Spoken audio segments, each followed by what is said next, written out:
Welcome back to the Real 411. I'm Dr. Chelsea McGee, and today I want to talk about a story that really intersects the personal with the political. Former President Joe Biden recently announced that he has an aggressive form of prostate cancer, and yet he's optimistic, saying, and I quote, "My bones are strong, I'm feeling good." This diagnosis is raising eyebrows for more than just the obvious reasons. The conversations it sparks aren't only about Biden himself. They're about how we view early disease detection, the transparency of public figures in health matters, and what all this means for leadership accountability. This episode is going to explore the full picture.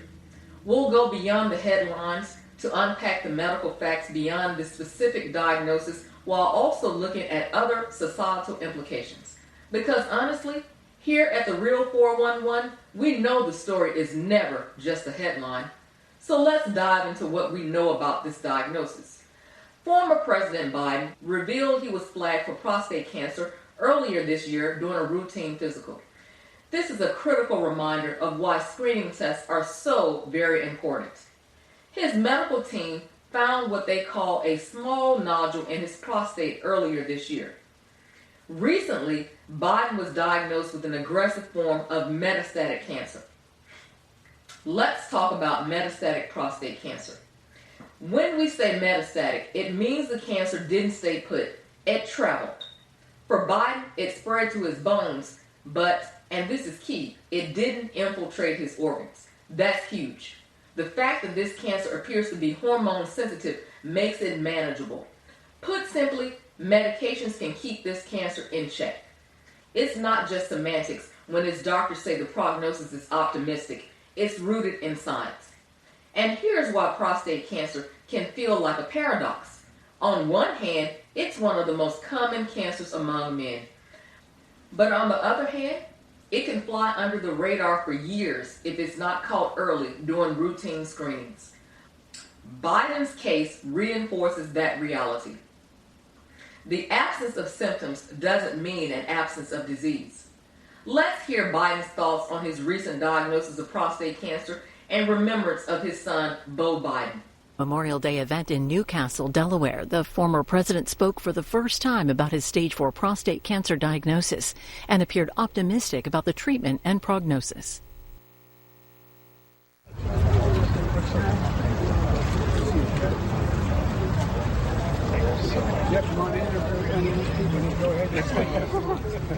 President Biden, how are you feeling? I'm feeling good. You look good. You look good. Well, the prognosis is good. You know, we're working on everything. It's moving along. So I feel good. Have you decided on your treatment options? Yeah, we have. They're underway, and all the folks are very optimistic. And so you've started treatment? Oh, yeah. Okay. Would you be willing to share what exactly that entails? It's all a matter of taking a pill, one particular pill. And for the next 6 weeks, and then another one. And the expectation is we're going to be able to beat this. It's not in any organ. It's my bones are strong. It hasn't penetrated, so I'm feeling good. So I feel like everybody expects. I've done it all because I'm loyal. I do it every damn year. From the very beginning. I never forget my team. I feel like everybody didn't know what to expect of you today, and then you get here and you're speaking powerfully. You look good. You're confident. What do you say to all those people? Don't count you out. Well, I say lots of luck in the senior year.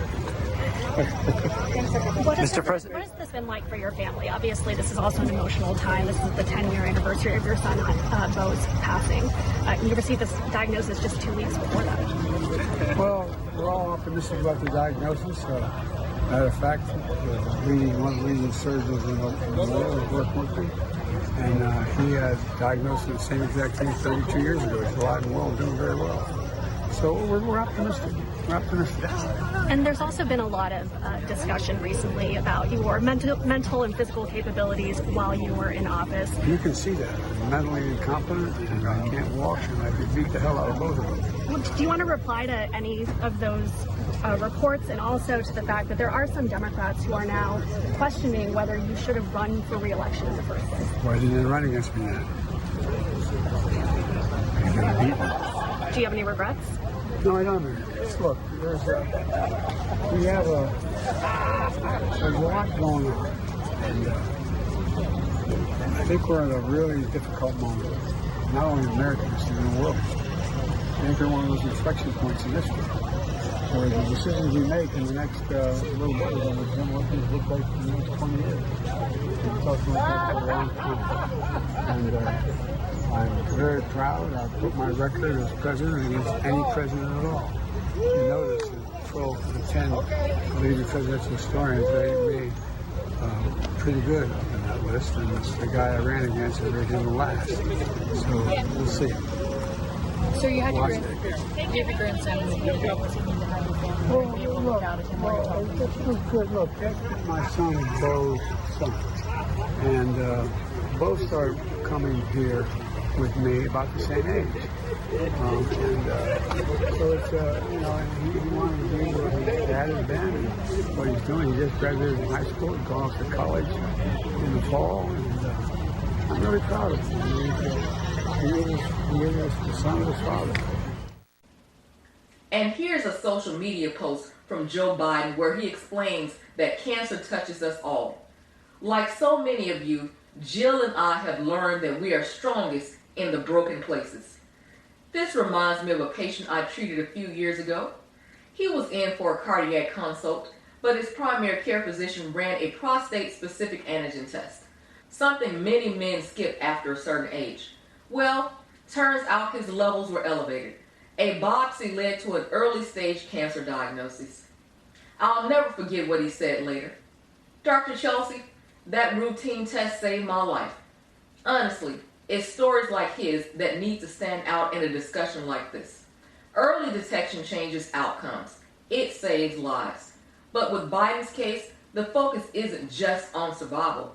It's about quality of life and the broader implications of his transparency. Whether he beats this or not, his decision to go public sheds light on the importance of watchfulness. And let's be real, it opens the door for better conversations, both medically and socially. Understanding Biden's condition reminds me why early intervention matters, but also why medicine is never a one-size-fits-all journey. There is so much more to unpack, from how we treat this illness to the ripple effects of leadership under scrutiny. When former President Biden disclosed his aggressive prostate cancer diagnosis, the media's response was immediate and wide-ranging, from sympathetic bipartisan support to sharp criticism. The coverage revealed a lot more about our political and social climate than just Biden's health. You see, these narratives, they're not just reporting facts, they're shaping public perception. Now, Fox News, for instance, has been quick to jump to questions about Biden's mental fitness. Words like competence and transparency got tossed around, and even whispers of whether this diagnosis was a distraction from other criticisms. On the other side, you have outlets like C-SPAN and The Guardian striking a different tone, focusing on the humanity of his battle and the bipartisan support he's received. But this conversation doesn't just live on TV. Social media turns these fragmented takes into battlegrounds. Users weaponize posts, memes, and headlines to either defend Biden or question how transparent he's really been with the public. It's a reminder that public figures, especially presidents, walk a razor-thin line. One misinterpreted soundbite is amplified 1,000 times over. And here's where it gets complicated. Should we demand full transparency about a leader's health? Or does that violate their right to privacy? I mean, I see both sides. Trust is vital for leadership. A president making decisions that affect millions should ideally so with a sound mind and body. But airing every detail about their health, that's not so straightforward. And honestly, does it make us more compassionate or just more judgmental? One thing that sticks with me is how age has now become tied to these narratives. Biden's diagnosis, and even before that, comments on his mental acuity has fueled the debate on whether certain age limits should exist for public office. Let me tell you, as a physician, age alone isn't the end-all indicator of ability or vitality. Trust me, I've seen 50-year-olds look sicker than their 90-year-old counterparts. So, reducing conversations about leadership to age is just lazy and reductive. But there's an even bigger question here. Have we weaponized health narratives to serve political agendas? Because if we have, and I think we have, it undermines not just the individual under scrutiny, but how we as a society talk about illness and resilience. It shifts our focus from asking the right questions, like how we improve healthcare equity and advance early detection methods, to doubling down on political point scoring. All of this brings us back to one essential truth. Leadership is about more than someone's medical chart. It's about integrity, about decisions, and yes, sometimes opening up when it's deeply personal. Biden's decision to go public about his diagnosis, it challenges us to think about what we expect and how we respond. Should his health define everything he's achieved or failed to achieve? That's for us to debate. And you know, as we move forward, remembering the humanity behind the headlines might actually be the most radical thing we can do. Earlier this month, former President Biden stood before a crowd of the 10th anniversary of Beau Biden's death. His Memorial Day address wasn't just eloquent. It carried profound themes of sacrifice, resilience, and unity. He spoke of his son, who served in Iraq, and tied those memories to a larger message about what our nation stands for, defending democracy and honoring the legacies of those who gave their all. And the line that struck me the most: they live on in us, in the strength and freedom of our nation. You know, I often think about events like these as more than ceremonies. They are reminders of what resilience looks like, both on a personal and societal level. And for Biden to stand there, grappling not just with grief, but with his own diagnosis, it's a testament to what perseverance can look like at 82 years old. But his speech wasn't just about memorializing the past. It was a bold call to the future. A future that asks us not to stay stagnant, but to reflect, to keep moving, and yes, to take action, even in the hardest of times. And that brings me to something I don't think we're talking about enough: prostate-specific antigen screening and proactive health care. Now, Biden's case, as public as it is, amplifies a controversy that simmered in medicine for years: age-related prostate-specific antigen screening. You see, his cancer wasn't detected earlier, partly because many guidelines don't recommend routine PSA tests for older men. But here's the thing: those guidelines, they're based on population data, and you as an individual are not a statistic. Ignoring screenings based on age alone can cost lives, plain and simple. This issue hits home for me. I had a relative, a wonderful, obstinate man, who refused PSA testing for years. He was healthy, active, no complaints. Sound familiar? But I kept pushing, gently but persistently, until he finally agreed to the test. Turned out he had an early stage tumor. With treatment, he's alive and thriving today. And let me tell you, seeing him play with his grandchildren last Thanksgiving was all the proof I needed that advocating, even nagging when necessary, can save lives. So, if you're hesitating or someone you love is putting it off, don't. Push for those tests. Fight for that early detection. It may feel uncomfortable, but trust me, it's worth it. Biden's diagnosis also sparked another critical discussion: our role in our own health care. Are we asking the right questions during checkups? Are we demanding answers when something feels just a little off? Biden has world-class care for sure, but the reality is many don't.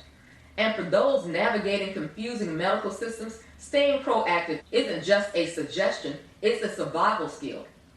If there's one takeaway from this chapter, it's this: diligence is key. Whether it's showing up for regular screenings, knowing your family history, or simply asking your doctor what's next, these actions matter. And as I always tell my patients, your health isn't just your doctor's job, it's a partnership. So with that in mind, let's take a step back and consider what Biden's battle with prostate cancer teaches us beyond the biology and the headlines. Is it just about early detection, or is there more? Stick with me as we dig even deeper into the lessons we can learn from this diagnosis and what it means for all of us. Let's briefly talk about what is the function of the prostate, risk factors for prostate cancer, stages of prostate cancer, screening guidelines, and how prostate cancer can be managed. The prostate gland produces seminal fluid. The three primary functions of seminal fluid are to provide nutrients for sperm, facilitate sperm motility, and aid in the survival of the sperm. Common risk factors of prostate cancer include older age, obesity, family history, and Black race. Common signs and symptoms include frequent urination, weak urine stream, and blood in the urine or semen. Take a look at this chart. It gives a detailed overview of prostate cancer screening guidelines based upon age group, risk factors, and genetic predispositions. Most importantly, the chart depicts screening recommendations. Moving forward, there are 4 stages of prostate cancer. Stage 1 occurs when there is a small tumor localized to the prostate gland. Stage 2, the tumor is still localized to the prostate gland, but it has grown in size. Stage 3, the tumor has grown through the prostate gland capsule and may invade the seminal vesicles. Stage 4 is a more advanced case of cancer in which the tumor spreads beyond the prostate and can invade other organs of the body.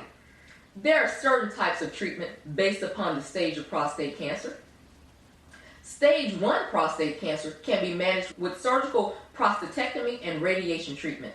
Stages 2 and 3 are treated in a similar fashion with surgical prostatectomy, radiation treatment, and ADT hormone therapy. ADT works to reduce the levels of the male hormone testosterone. And you ask, why is this important? Because prostate cancer cells depend upon testosterone for growth. Essentially, removing the testosterone supply starves the prostate cancer cells. Stage 4 prostate cancer is treated with chemotherapy, radiation therapy, and ADT hormone therapy. And so, what does President Biden's diagnosis really teach us? It underscores one simple but profound truth. Early detection saves lives. Regular health screenings, especially for something like prostate cancer, can make all the difference. They're not just about catching disease, they're about creating the opportunity to act and to live, not just survive. But this conversation also points to something larger.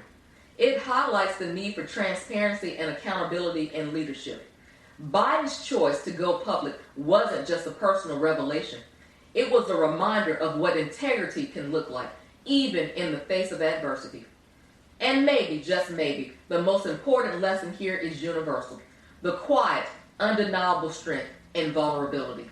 By sharing his journey, Biden challenges all of us to show up for ourselves and for each other, whether that's in a doctor's office, a voting booth, or even through a simple act of kindness. If today's episode resonated with you, if it made you pause, think, or better yet, act, share this with someone who might need to hear it. And hey, don't forget to subscribe to The Real 411 for more stories that dig beneath the surface, bringing light to the moments that shape our world. I'm Dr. Chelsea McGee, and remember, the story is never just a headline. Until next time, stay informed, stay engaged, and most importantly, take care of yourselves and each other.